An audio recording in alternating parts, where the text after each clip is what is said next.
امریکہ ایران جنگ کے باعث آبنائے ہرمز کی بندش کے اثرات۔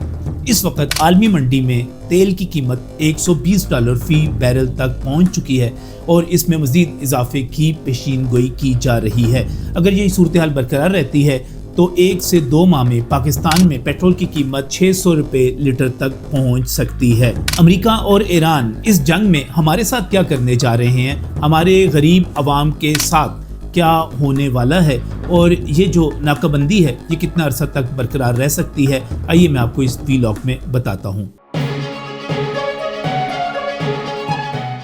بسم اللہ الرحمن الرحیم۔ السلام ناظرین، میں ہوں نجو علی خان، اور اس وقت توقع کی جا رہی ہے کہ جس طرح عالمی منڈی میں تیل کی قیمتیں بڑھتی چلی جا رہی ہیں، اس کے نتیجے میں پاکستان میں بھی قیمتوں میں اضافہ ہونے جا رہا ہے۔ اس وقت $400 کے قریب ایک لیٹر پیٹرول کا 1 لیٹر مل رہا ہے، لیکن اس کے ساتھ ہی وفاقی وزیر پیٹرولیم علی پرویز ملک کا یہ کہنا ہے کہ چونکہ ڈیزل کے اوپر اس وقت لیوی 0 ہے اور IMF کا دباؤ ہے کہ یہ لیوی جو ہے عائد ہونی چاہیے، $55 فی لیٹر یہ لیوی عائد ہونی ہے۔ اب یہ لیوی جو ہے یہ پیٹرول کے اوپر عائد کرنی ہے یا ڈیزل کے اوپر عائد کرنی ہے، اس کا فیصلہ کل تک حکومت کر لے گی، لیکن $55 فی لیٹر پیٹرول کی یا ڈیزل کی قیمت میں اضافے کی آواز لگ چکی ہے۔ اور یہ اس کے علاوہ ہے کہ جو ابھی 100 سے لے کر $120 فی بیرل تک برینٹ کروڈ جو پہنچا ہے، تو یہ آپ کے سامنے صورتحال ہے۔ اب میں آپ سے ایک بات کہنا چاہ رہا ہوں کہ یہاں پر اللہ کرے کہ آپ حقائق کو سمجھ سکیں، اللہ کرے کہ آپ پاکستانی بن کر سوچ سکیں، یعنی کہ ایک جہادی اور ایرانی، یعنی کہ کبھی ہم افغانی ملا بن کے سوچتے ہیں، کبھی ہم ایرانی ملا بن کے سوچتے ہیں، کبھی ہم جو ہے کسی ملک کی طرف جا کر سوچتے ہیں۔ ہمیں صرف اپنے پاکستان کے حوالے سے سوچنا ہے اور یہ دیکھنا ہے کہ اس وقت صورتحال ہے کیا۔ اس وقت بار بار ایران کی طرف سے کہا جا رہا ہے کہ جناب امریکہ کی ناکہ بندی کی وجہ سے اس وقت تیل کی قیمتیں اوپر جا رہی ہیں۔ کالیباف نے کہا کہ یہ امریکہ کے وزیر خزانہ نے جو غلط مشورے دیے اور اس کی وجہ سے یہ سب کچھ ہوا۔ تو مجھے یہ کہنا ہے کہ حضور آپ ایسے نہ کریں۔ کالیباف صاحب، آپ نے سب سے پہلے 28 فروری کو جب پہلا حملہ ہوا، اس کے بعد آپ نے آبنائے ہرمز کو بند کر دیا۔ جب آپ نے آبنائے ہرمز کو بند کیا تو خلیجی ممالک کی طرف سے تیل کی سپلائی بند ہو گئی۔ قطر کی LNG کی پوری انڈسٹری جو ہے آپ نے تباہ کر کے رکھ دی۔ وہ اب کئی برسوں تک دوبارہ پچھلی پیداوار کی طرف آنے کی وہ توقع ظاہر نہیں کی جا رہی۔ آپ نے دبئی کا بیڑا غرق کر کے رکھ دیا۔ وہاں پر جتنی ترقی ہو رہی تھی، تعمیر اور ترقی، آپ نے اس کو روک دیا۔ آپ نے سعودی عرب کے اوپر جو حملے کیے، آپ نے کویت پر، آپ نے اس کے ساتھ ساتھ بحرین پر جو حملے کیے، آپ نے یہ جو سب کچھ کیا، اس کے نتیجے میں صرف پاکستان ایک ملک تھا جس کی وجہ سے جوابی حملے نہیں ہوئے۔ میں مانتا ہوں کہ امریکہ کی سمندری ناکہ بندی اتنی ہی غلط ہے، لیکن آپ کو ماننا پڑے گا کہ یہ اتنی ہی غلط ہے جتنی ایران کی غلط ہے۔ آپ دونوں نے مل کر یہاں پر تباہی مچا رکھی ہے، ہمارے لیے مشکلات پیدا کر رہے ہیں، عام آدمی کے لیے، غریب آدمی کے لیے جینے کا راستہ بند کر رہے ہیں۔ آپ کو پاکستان نے ایک راستہ فراہم کیا کہ آپ پاکستان تشریف لائیں، یہاں پر بیٹھ کر ایک فریم ورک بنا لیں، ایک معاہدہ کر لیں۔ آپ پاکستان نہیں آئے، آپ نے مذاکرات نہیں کیے، اس میں پاکستان کا کوئی قصور نہیں۔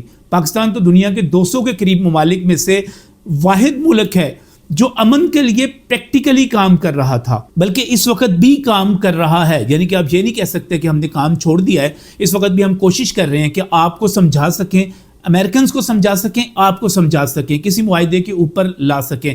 لیکن مجھے ایک بات آپ سے کہنی ہے اور اپنے سامعین سے، اپنے ناظرین سے کہنی ہے کہ پلیز ذرا اس کو سمجھنے کی کوشش کریں کہ ہونے کیا جا رہا ہے۔ امریکی صدر نے یہ کہہ دیا ہے، یہ لائن دے دی ہے کہ ایک لمبے عرصے کی بحری ناکہ بندی جو ہے، سمندری ناکہ بندی، اس کے لیے تیاری کر لیں، ہم اس کے لیے تیار ہیں۔ امریکہ یہ کیوں کرنے جا رہا ہے؟ امریکہ یہ اس لیے کرنے جا رہا ہے کہ اس کا روزانہ $1 ارب اس جنگ پر خرچ ہو رہا تھا، اسلحے پر، بارود پر، میزائلوں پر، اس تمام نقل و حرکت پر۔ اس نے وہ اپنا $1 ارب جو ہے وہ بچا لیا ہے۔ اب اگر میں مجموعی طور پر امریکہ کے اب تک ہونے والے نقصان کو دیکھوں تو اس میں آپ اس کے F-15 بھی شامل کر لیجئے، آپ اس کے 13 فوجی جو مارے گئے ان کو بھی شامل کر لیجئے، آپ اس کے جو اڈوں پر حملے ہوئے اس کے نقصانات بھی شامل کر لیجئے۔ یہ تقریباً $50 ارب کے قریب بنتے ہیں۔ لیکن دوسری طرف ایران کا جو نقصان ہوا، خود ایرانی جو کلیم کرتے ہیں، بتاتے ہیں، اور جس کا وہ مانگتے ہیں کہ ہمیں ہرجانہ دیا جائے، وہ $275 ارب سے لے کر $300 ارب تک ہے۔ اس کے علاوہ 3000 جانیں جو چلی گئیں، اور یہ نقصان ابھی تھما نہیں، رکا نہیں، بلکہ یہ آگے بڑھ رہا ہے۔ کس طرح بڑھ رہا ہے؟ جب آپ کی ناکہ بندی جاری ہے، یعنی کہ جب آپ کی جنگ جاری تھی، مجھے کوئی دوست بتا رہے تھے، ایک ایکسپرٹ تھے، کہ جناب دیکھیں ایران نے تو پابندیوں کے باوجود اپنی معیشت کو برقرار رکھا اور وہ ترقی کرتی رہی، وہ وہاں پر انفراسٹرکچر بنتا رہا۔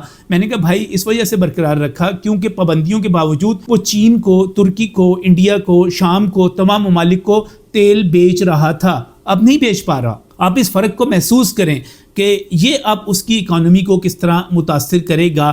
یہ جو سمندری ناکہ بندی ہے جو کہ جواب میں کی گئی ہے جو ایران کی ناکہ بندی تھی، کیونکہ خلیجی ممالک کو آپ نے تباہ کر دیا، آپ نے جو ہتھیار استعمال کیا وہی ہتھیار آپ پر استعمال ہو گیا۔ اب آ جائیں اس کے اوپر، $300 ارب کے لگ بھگ ایران کا نقصان، $50 ارب کے لگ بھگ خرچہ اور نقصان جو ہے وہ امریکہ کا۔ لیکن اس کے ساتھ ہی امریکہ کے اگر آپ، میں نے ایک تفصیل نکالی پوری کی پوری کہ امریکہ کی جو آئل انڈسٹری ہے وہ کدھر جا رہی ہے، پتہ چلا کہ اس وقت تک $32 ارب کی اضافی برآمدات کر چکا ہے امریکہ جنگ سے پہلے کے مقابلے میں، کیونکہ دنیا بھر کے جو آرڈرز ہیں تیل کے وہ امریکہ کو بہت زیادہ مل چکے ہیں۔ ان کے حوالے سے جو بگ آئل یعنی کہ ٹاپ 100 کمپنیز کی بات کی جاتی ہے، وہ اب تک $23 ارب کما چکی ہوئی ہیں اضافی برآمدات سے، اور کہا جا رہا ہے کہ یہ اگر جنگ جو ہے جاری رہتی ہے تو پھر آئل کے حوالے سے اگلے 3 سے 4 ماہ کو دیکھیے گا، آئل کا پروفٹ جو ہے وہ اپنی جگہ پر، اس کی وار انڈسٹری کا جو پروفٹ ہے وہ اپنی جگہ پر، یہ تقریباً $200 ارب کا امریکہ کو فائدہ دے گا۔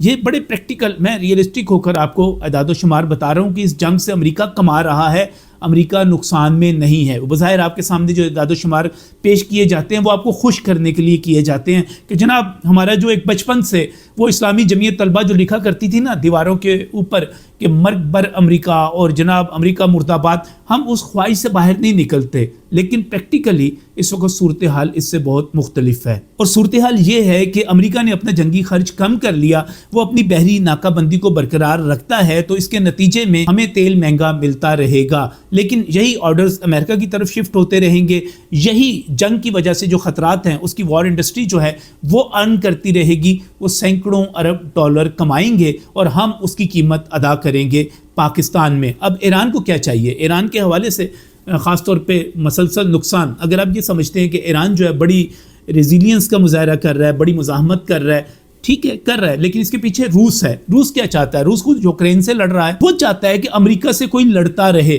وہ پیچھے سے اس کو لڑانا چاہ رہا ہے۔ اب وہ دوسری طرف روس اور ایران یہ بھی نہیں چاہتے کہ جو مشرق وسطیٰ کا جو ایک منظر نامہ ہے وہ بھی تبدیل ہو، وہاں پر امریکہ کا اثر رسوخ بڑھے، تو اس چکر میں ہم سب مارے جا رہے ہیں، ہم سب پس رہے ہیں۔ لیکن ایران کو یہاں پر سوچنا پڑے گا کہ وہ اگر جنگ کو جاری رکھتا ہے تو اس کا نقصان کتنا ہے اور امریکہ کا کتنا ہے۔ میں نے آپ کو آپ اس کو گوگل کر سکتے ہیں، چیٹ جی پی ٹی سے پوچھ سکتے ہیں، جیمنائی سے پوچھ سکتے ہیں، امریکہ کی تیل کمپنیوں کا پروفٹ جان سکتے ہیں، آپ وہاں کی وار انڈسٹری کے جو ممکنہ تمام معاہدے اس وقت بیان کیے جا رہے ہیں ان کی بات کر سکتے ہیں، یہ ساری چیزیں آپ پوچھ سکتے ہیں۔ تو اس کا رزلٹ یہ نکل رہا ہے کہ امریکہ کے لیے تو یہ جنگ جو ہے مجموعی طور پر منافع کا باعث بن رہی ہے۔ میرے کچھ دوستوں نے کہا کہ یورپی یونین کی بات کر لیں، آپ باقی ممالک کی بات کر لیں، کیا امریکہ ان کا پریشر لے گا؟ تو میرا یہ جواب تھا کہ نہیں۔ پریزیڈنٹ ٹرمپ جو ہے وہ کسی کا پریشر لینے کے لیے تیار نہیں ہیں، وہ اپنی ہر غیر منطقی بات پر ڈٹ جاتے ہیں، تو وہ بالکل اس کا پریشر نہیں لیں گے۔ تو پھر اس کا نقصان یہ ہوگا کہ ہمارے لیے مشکلات بڑھتی چلی جا رہی ہیں پاکستان کے لیے، اور ایکسپیکٹ کیا جا رہا ہے کہ کل جو پیٹرول ہے اگر کچھ نہیں کرتے تو کوئی 55 روپے آئی ایم ایف کو منانے کی کوشش کی جا رہی ہے، کیونکہ آئی ایم ایف یہ کہتا ہے کہ آپ نے ڈیزل پر لیوی نہیں لگائی تو آپ یہ لگائیں۔ جب وہ اس پر لیوی لگے گی تو پھر یہ مجموعی طور پر 55 روپے تو بڑھنے کی بات کی جا رہی ہے، لیکن اس سے آگے بڑھتے ہوئے بھی جب یہ جو 120 پر برینٹ کروڈ گیا ہے، اگر یہ 160 70 75 190 پہ چلا جاتا ہے تو پھر اس کے نتیجے میں پاکستان میں پیٹرول کی قیمت 600 روپے لیٹر سے بھی اوپر جا سکتی ہے، اور یہ ظاہر ہے ایران کا شوق ہے، امریکہ کا شوق ہے، قیمت ہم ادا کر رہے ہیں، ہمارے عوام ادا کر رہے ہیں۔ اور دوسری بات، بہت سارے لوگ اعتراض کرتے ہیں اور درست کرتے ہیں کہ حکومت پاکستان بھی اس میں اپنی لیوی وصول کرتی ہے، اور پیچھے 27 روپے لیوی میں اضافہ بھی کیا گیا۔ اس کا مسئلہ یہ پیدا ہو جاتا ہے کہ جب آپ کی ایکسپورٹس نہیں ہوں گی، جب آپ کی امپورٹس نہیں ہوں گی، جب آپ کی ڈیوٹیز پوری نہیں ہوں گی، جب آپ کی ٹیکس کلیکشن نہیں ہوگی، تو وہ جو شارٹ فال ہے اسٹیٹ کو چلانے کے لیے، یعنی آپ نے تنخواہیں تو دینی ہے نا، آپ یہ تو نہیں کر سکتے کہ پورے پاکستان میں تنخواہیں روک دی جائیں، دفاعی اخراجات روک دیے جائیں، باقی آپ جو ہے ڈیولپمنٹ کا کام تو روک سکتے ہیں، لیکن جو نان ڈیولپمنٹل ایکسپینڈیچر ہے اس کو کیسے روک سکتے ہیں؟ تو آپ نے وہ پورے کرنے ہیں، وہ پھر کہاں سے کریں گے؟ آپ ادھر سے لیوی لگائیں گے، مشکلات ہیں۔ دعا کریں، حل صرف ایک ہے کہ اللہ تعالیٰ ایران کو عقل دے، امریکہ کو عقل دے، یہ جنگ سے باز آ جائیں۔ ایران جو ہے اگر واقعی جوہری ہتھیار نہیں بنانا چاہتا، اگر ان کے رہنماؤں نے، مذہبی رہنماؤں نے فتاوی جات دے رکھے ہیں کہ یہ تباہ کن ہے، ہم نے نہیں بنانے، تو بھائی نہ بناؤ، پھر یورینیم افزودہ نہ کرو، پھر اس کے مطابق عمل کر لو۔ اس کا جواب کیا دیتے ہیں کہ آپ نے ایک طرف ایٹمی ہتھیار نہیں بنانے، دوسری طرف آپ اسی یورینیم کی افزودگی کو 60% پر لے کر چلے جاتے ہیں۔ پھر کیوں لے کر جاتے ہیں؟ کیوں آپ مسائل اپنے لیے بھی پیدا کرتے ہیں، دنیا کے لیے بھی پیدا کرتے ہیں؟ تو دوسرا، خاص طور پہ جو آپ نے ملیشیاز کھڑی کی ہوئی ہیں اپنے ہی ہمسایہ ریاستوں میں، ہمسایہ سمندری ریاستوں میں جو کھڑی کی ہوئی ہیں، اور وہاں پر مسائل پیدا کرتے ہیں، پھر وہ آپ کے خلاف ہو جاتے ہیں، تو یہ کوئی اچھی چیز نہیں ہے۔ اس سے مسائل پیدا ہو رہے ہیں، آپ خود کو سمجھائیں اور ایک ذمہ دار ریاست کے طور پر آگے بڑھیں، اسی میں سب کا فائدہ ہے، ورنہ ایک بڑا ہی مشکل وقت اور آنے والا ہے۔ ہم ایک مشکل سے نکلتے ہیں، دوسری میں پھنس جاتے ہیں، اور اس میں بہت ساری جگہوں پر ہمارا کردار بھی نہیں ہوتا، لیکن مسائل ہیں۔ اب امریکہ کما رہا ہے اس سے، ایران نقصان کر رہا ہے، اور روس اس کے پیچھے کھڑا ہوا ہے۔ کیا کر سکتے ہیں؟ انتظار کر سکتے ہیں، دعا کر سکتے ہیں۔ آئیے ہم سب مل کر دعا کریں کہ اللہ تعالیٰ بہتر کریں کچھ۔